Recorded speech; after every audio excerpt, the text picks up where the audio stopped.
ഇന്ന് ഉച്ചകഴിഞ്ഞ് പാമ്പാടി ചേന്നമ്പള്ളിയിലുണ്ടായ അപകടമാണ്. നിയന്ത്രണം വിട്ട് കാറ് തോട്ടിലേക്ക് മറിയുകയായിരുന്നു. ഡ്രൈവർ ഉറങ്ങിപ്പോയതാണ് അപകട കാരണമെന്നാണ് നാട്ടുകാർ പറയുന്നത്. കോട്ടയം മെഡിക്കൽ കോളേജിലേക്ക് രോഗിയുമായി വന്ന ശേഷം തിരികെ പോകുമ്പോഴാണ് വാഹനം നിയന്ത്രണം നഷ്ടമായി മറിഞ്ഞത്. ഉടൻ തന്നെ നാട്ടുകാരുടെ നേതൃത്വത്തിൽ വാഹനത്തിലുള്ളവരെ പുറത്തെടുക്കുകയായിരുന്നു. അപകട സമയം വാഹനത്തിനുള്ളിൽ 4 പേര് മാത്രമേ ഉണ്ടായിരുന്നുള്ളൂ. ഇവർക്ക് ചെറിയ പരിക്കുകൾ മാത്രമേ ഉള്ളൂ. പാമ്പാടി താലൂക്ക് ആശുപത്രിയിലേക്ക് അവരെ മാറ്റി.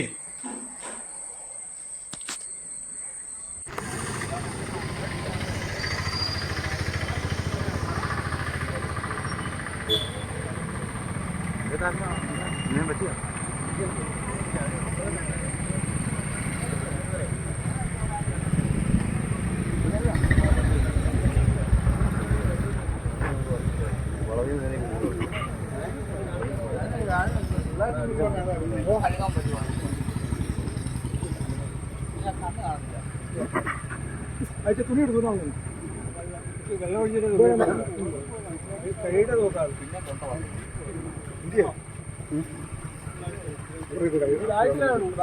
ബോക്സ്